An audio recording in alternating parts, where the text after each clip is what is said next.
Assalamualaikum warahmatullahi wabarakatuh. Selamat datang di channel Cerita Misterius. Apa kabar kalian semua?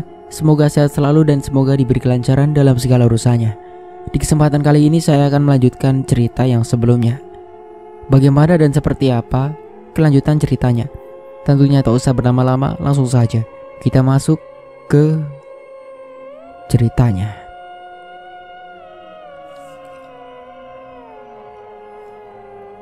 Aku memang sengaja naik angkot untuk lebih berhemat.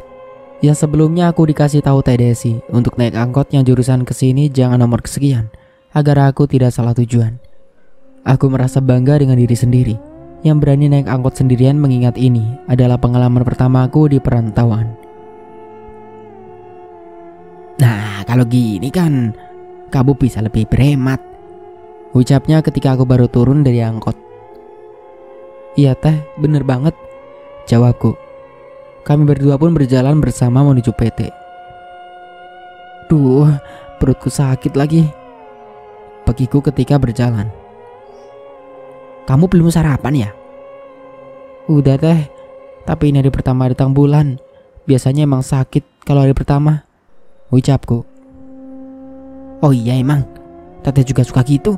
Nanti minumnya anget, jangan es dulu. Aku mengangguk dan kami pun melanjutkan berjalan. Singkatnya, di saat kami akan mulai bekerja, aku melihat sosok laki-laki di sampingku yang waktu itu berada di samping Tewati, yang seharusnya dia berada di lane 1 bersama Tewati. Loh, mana Kevin? Tanyaku. Oh, si Kevin, izin gak masuk, jawabnya. Wih, asik nih, ada Bang Kholil, ucap Teh Mutia. Hei Mut, siap gober ya? Siap banget. Gak suka nih kalau yang jalanin elu bang. Santai, gak kayak si Kevin yang gober-gober baik. Mereka berdua pun tertawa bersama. Aku pun ikut cengengesan. Ros, ngapa lo ikut ketawa? Kata Bang Kholil. Lah masa diem baik bang, jawabku. Pekerjaan pun dimulai dengan meja compare yang mulai berjalan. Di situ aku merasakan hawa yang tidak biasa. Ada rasa aneh dan lemas. Ros, lo kenapa? Tanya Bang Kholil. Enggak apa-apa bang, lemas aja rasanya. Makanya makan yang banyak Ros. Bang, bisa ganti panggilnya Ca aja gak sih?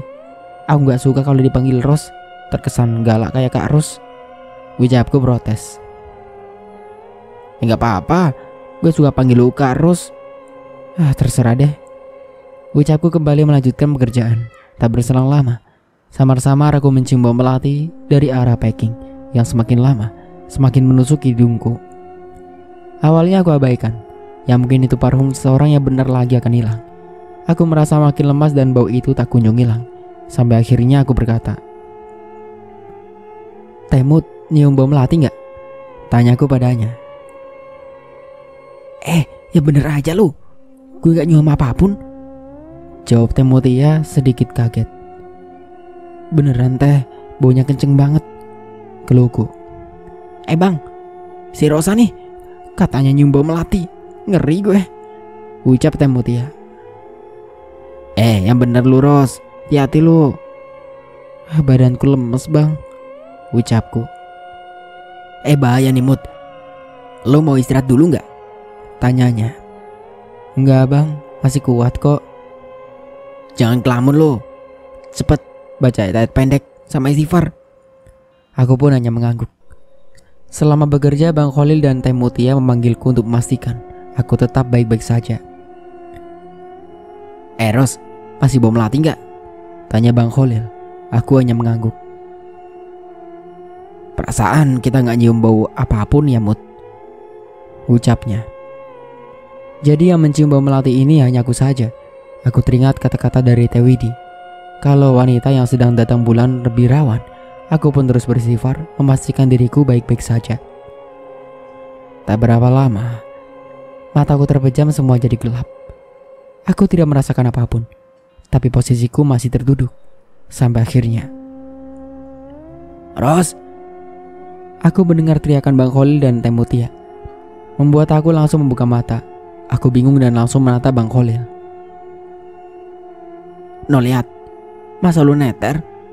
Ucap Bang Khalil yang lalu turun dari mesin. Aku hanya diam dan melihat di depan meja kembayarku. Banyak yang aku teterkan. Bukannya gercep membantu, aku masih terbengong saja akan kejadian yang terjadi barusan.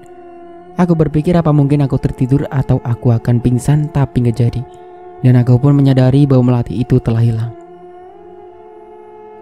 Woi, bantuin, malah bengong lu, ucap Teh Mutia. Aku hanya diam dan mulai membantunya. Lu kenapa sih, Rus? Tanya Bang Khalil. Aku mengembuskan nafas kasar. Ditanya tuh jawab, keluh Teh Mutia. Gak apa-apa bang, cuman ngantuk aja, jawabku. Makanya Ros, jangan begadang mulu, ucap Bang Khalil yang naik ke mesinnya lagi. Ya maaf ya, udah buat neter, jawabku. Kami pun mulai melanjutkan pekerjaan. Aku mencoba sebisa mungkin tetap terjaga, sambil bel istirahat pun bunyi.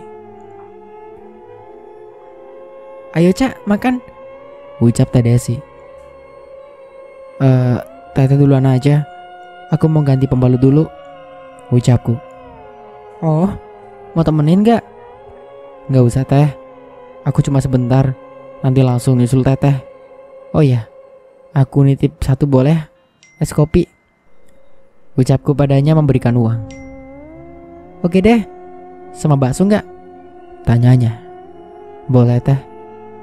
Setelah itu aku pun menuju loker terlebih dahulu.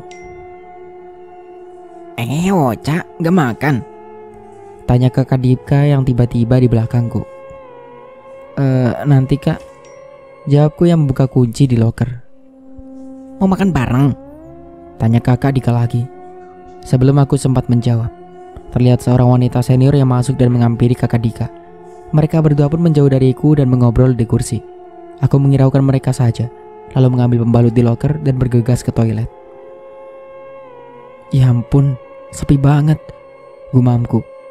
Aku pun masuk ke salah satu toilet. Dan seperti biasa gangguan dari sosok itu lagi. Seperti bunyi toilet dan kali ini aku mendengar seperti dia keluar dari toilet dan berjalan ke depan pintu toiletku. Jangan ganggu Teh, maafin aku kalau punya salah, gumamku sendiri. Aku merasakan kalau dia tengah berdiri di depan pintu toiletku. Aku pun tak menghiraukannya sampai aku belum selesai. Kemudian aku membuka pintu. Bismillah. Setelah pintu terbuka, tak ada siapapun di sana. Aku pun mengendus kesal dan keluar dari toilet. Aku berjalan dengan membalas pesan dari Teh Desi hingga tak aku perhatikan langkahku sampai akhirnya. Brek. Aku hampir terjatuh ketika aku dapati aku menabrak seseorang. Apa kalian bisa menebaknya? Ya, itu adalah Kak Dika. Dan ini seperti adegan di drama Korea. Ketika aku menabrak dan hampir terjatuh, dia pun memegangiku. Kami menatap satu sama lain beberapa detik, hingga akhirnya Kak Dika melepaskanku. Maaf Cak, bukan maksudku, ucapan Kak Dika terpotong. Gak apa-apa Kak, makasih ya, ucapku berlalu pergi. Aku tersenyum-senyum sendiri di perjalanan menuju kantin. Pandangan Kak Dika selalu melintas di pikiranku.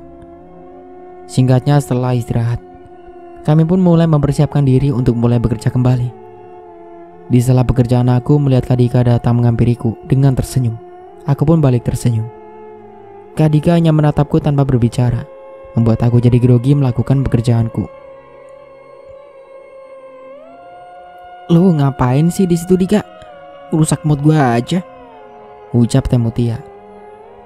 Lah, gue lagi liatin Ocak kerja, ucapnya dengan kedua tangan dilipat ke depan. Jangan macem-macem lu, udah sono pergi. Mentang-mentang si Rosa anak baru lu. Ingat yang ono noh, ucap Teh Mutia. Dika pun hanya tersenyum dan berlalu pergi. Yang ono, dia udah punya pacar, gumamku dalam hati. Hati-hati lu sama dia, ucap Teh Mutia. Kenapa Teh? Sebelum Teh Mutia menjawab, ada leader menghampiri line kami. Lama dia di sana hingga aku lupa akan pertanyaanku. Singkatnya jam break pun tiba. Aku langsung lari ke toilet karena tak mau menunggu, sebab kalau break seperti ini akan banyak yang datang ke toilet di saat aku akan tiba di toilet. Tiba-tiba, bruk, aku jatuh tersungkur hingga daguku mengenai lantai sampai tergores hingga kulit luarnya mengelupas. Perih rasanya, tapi lututku juga sakit atas insiden yang terjadi. Aku perlahan-lahan bangun dan untungnya tak ada orang yang melihatku terjatuh. Kalau ia bisa malu aku. Selain merasakan sakit, aku juga berpikir, kenapa bisa tiba-tiba kayak ada kaki yang sengaja menyandungku? Aku merasa kakiku menabrak sesuatu, padahal di sana tidak ada apapun. Apa ini ulah penunggu di sini ya? Tapi kan aku nggak salah apapun, gumamku sendiri. Kemudian aku berjalan menuju ke toilet dengan meringis kesakitan. Setelahnya aku langsung ke kotak P3K untuk mengambil Hansaplast. Cak. Tiba-tiba ada yang memanggil namaku. Aku pun menengok mencari-cari suara tersebut. Kulihat di sana wajah yang tak asing. Seorang senior yang tempo hari menegurku saat malam hari. Dia pun mengisyaratkan agar aku mendekatinya. Ada apa? Tanyaku padanya. Akhir-akhir ini aku sering lihat Dika kayak deketin kamu. Ucapnya tiba-tiba yang membuatku kaget. Lalu kenapa? Tanyaku. Aku cuman mau ngasih tahu kamu, sebaiknya kamu jauhin dia. Sontak aku tambah makin bingung. Apa alasannya? Tolong coba jelaskan. Apa dia udah punya pacar? Tanyaku dengan memicingkan mata.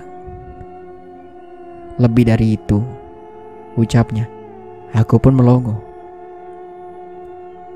Kamu pernah lihat kan senior cewek yang putih itu sering bareng sama Dika di sela-sela break atau istirahat?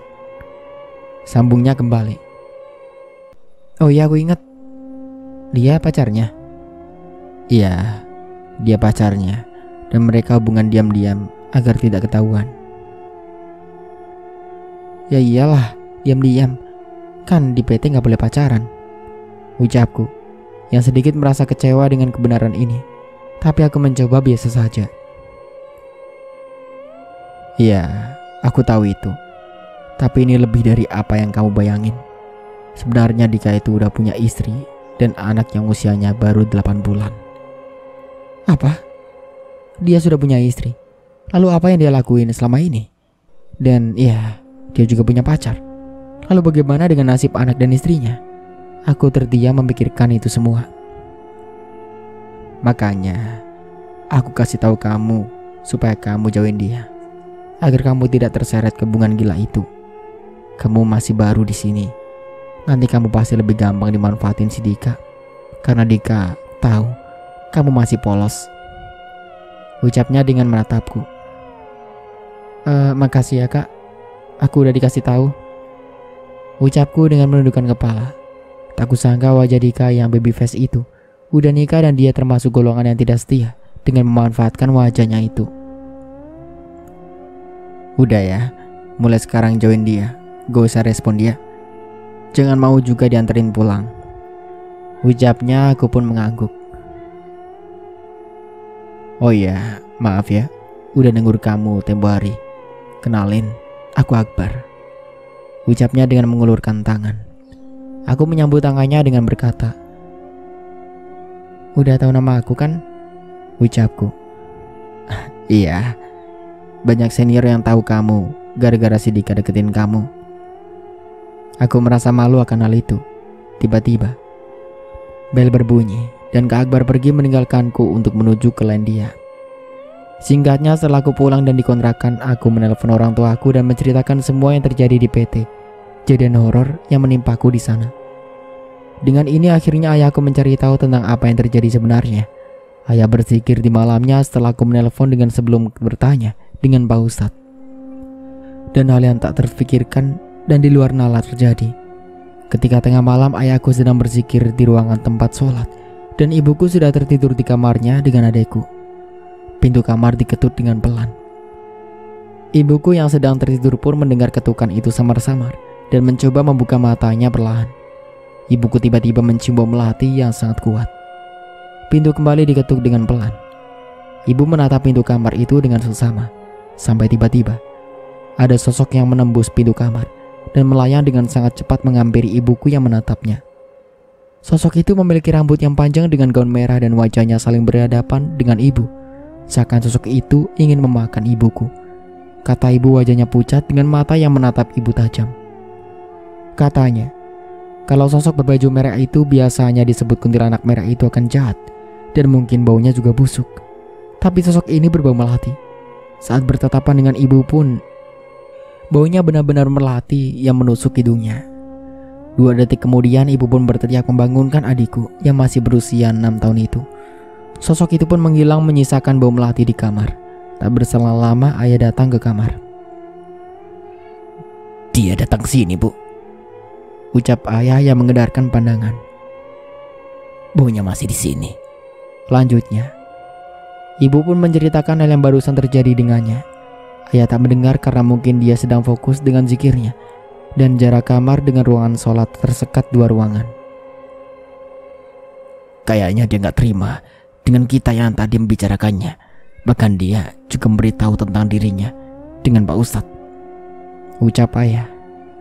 Singkat waktu esok pun tiba. Ayah kembali ke rumah Pak Ustadz untuk menanyakan perihal yang terjadi semalam.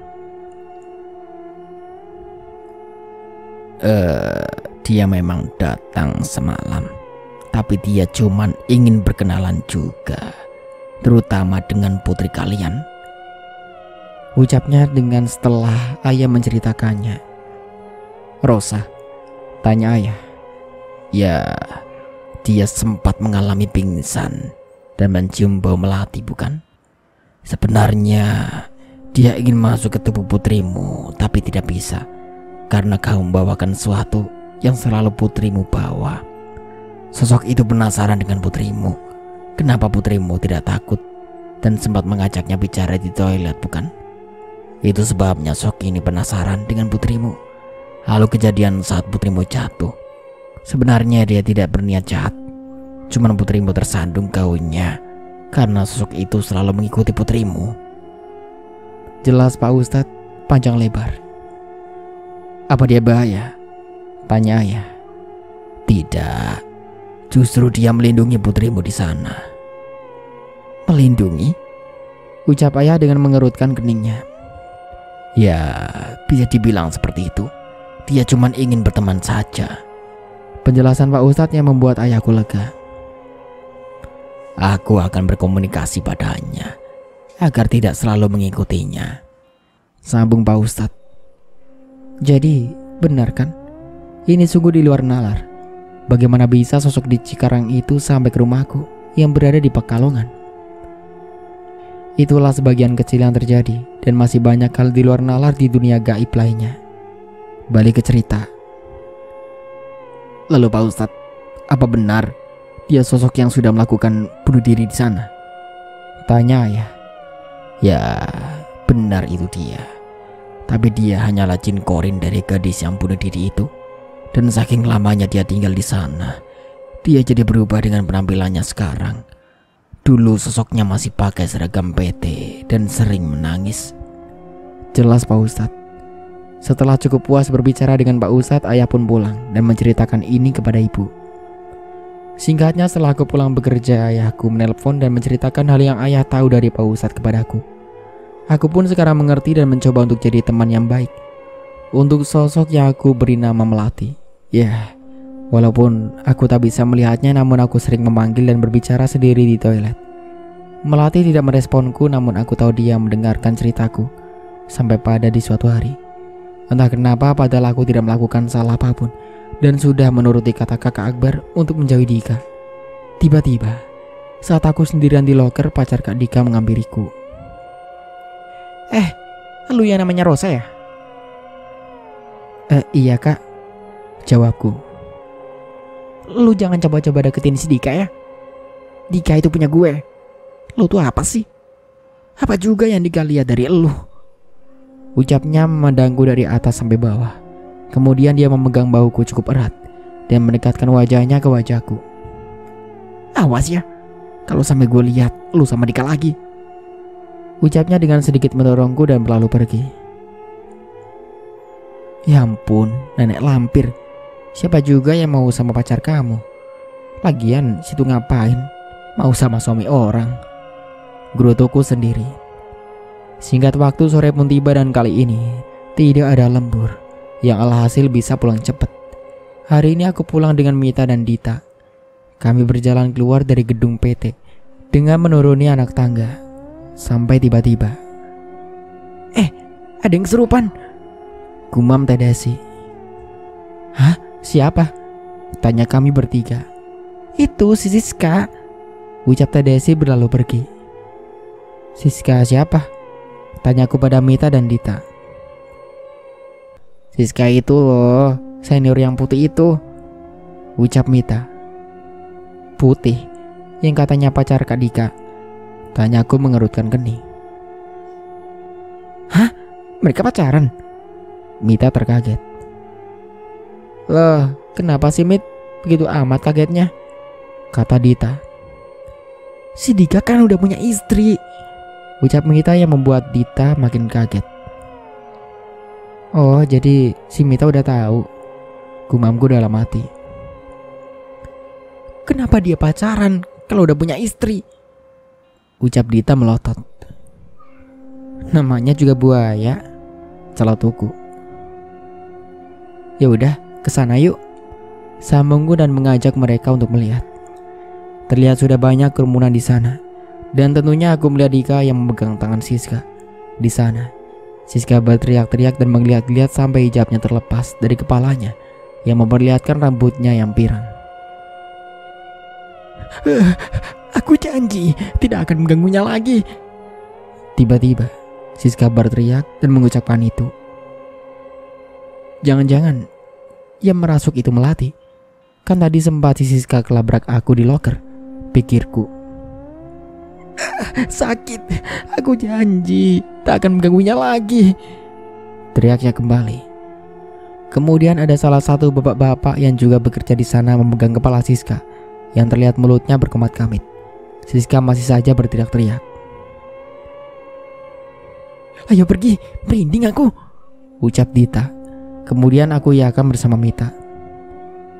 Kami bertiga pun berjalan menjauhi kerumunan. Kami berjalan cukup pelan dan sesekali mengabadikan foto bersama. Sampai akhirnya Rosa, panggil salah satu senior. Iya, kenapa? Aku merasa sedikit kaget. Ini si Siska nyariin kamu, ucapnya yang seketika membuat jantungku berdebar. Masa iya? Emang kenapa? Tanyaku. Gak tahu, katanya dia pengen ketemu kamu, ucapnya yang membuat aku semakin senam jantung. Gak bisa, maaf, aku mau pulang. Udah ditungguin saudara aku nih. Besok aja ya, kalau mau ketemu. Sampaiin maaf aku ke dia ya, ucapku berdalih karena tak ingin bertemu dengan Siska. Ya udah jam pulang juga. Sana istirahat, hati-hati di jalan, ucapnya berlalu pergi. Dih, apaan sih, gak jelas banget, gerutu Dita yang langsung menggandengku berjalan bersama. Kami pun pulang bersama menuju rumah Mita. Singkat waktu keesokan harinya saat aku tengah berada di loker sendirian dengan memainkan ponselku. Rosa, panggil seorang dan aku menoleh sumber suara itu. Ternyata si senior putih itu yaitu si Kak Siska. Dia berjalan mendekatiku dan kemudian duduk di dekatku. Aku memandangnya dengan tatapan bingung. Aku minta maaf ya atas kejadian kemarin. Mungkin sikapku terlalu berlebihan dengan kamu, ucapnya tiba-tiba dengan meraih tanganku. Iya kak, ucapku terbata yang masih bingung dengan sikap dia. Dia hanya tersenyum dan kemudian berlalu pergi, membuat kebingunganku makin parah. Tak berapa lama aku lihat Teh Widi masuk dan menghampiriku. Habis ngapain ya? Tanya Teh Widi. Aku pun menceritakan yang terjadi barusan, yang sebelumnya Teh Widi juga tahu atas pengelabrakan Teh Siska tempo hari. Oh gitu? Biar mampus tuh anak, ucap Teh Widi. Mampus kenapa Teh? Ya habisnya jahat sama kamu, padahal cuma jadi selingkuhan, tapi berlagak kayak istrinya. Semoga saja cepat dilabrak tuh Siska sama istri Dika, gerutunya kesal. Dia nggak jahat kok teh. Buktinya aku nggak ada yang luka, jawabku. Ah, kamu tuh. Tahu nggak sih kenapa si Siska bisa kesurupan? Ucapnya serius. Apa teh? Tanyaku serius. Dengar-dengar si Siska tuh saat sendirian di loker, tiba-tiba dia melihat penampakan di pojok sono noh. Tunjuknya. Terus tanpa baba sosok itu langsung melesat dan mencekik Siska. Habis itu Siska agak keingat apa-apa dan jadilah kesurupan. Merinding teteh. Yuk pergi dari sini. Teh Widi menarik tanganku untuk keluar dari ruangan loker. Penampakan yang dilihat gimana teh? Tanyaku setelah kami duduk di ruangan produksi. Rambutnya panjang, pakai rok merah, kayak kunti merah gitu. Ucapnya yang seketika membuatku agak tersenyum. Si Ocha malah tersenyum. Cerita horor juga. Kesal Teh Widi. Lucu aja teh. Teh Widi memutar matanya. Aku ke toilet dulu ya teh. Aku berdiri dari dudukku. Ikut. Dia ikut berdiri dan menggandeng tanganku. Kami berdua pun di toilet. Aku masuk ke salah satu toilet, sedangkan Teh Widi berkaca di wastafel.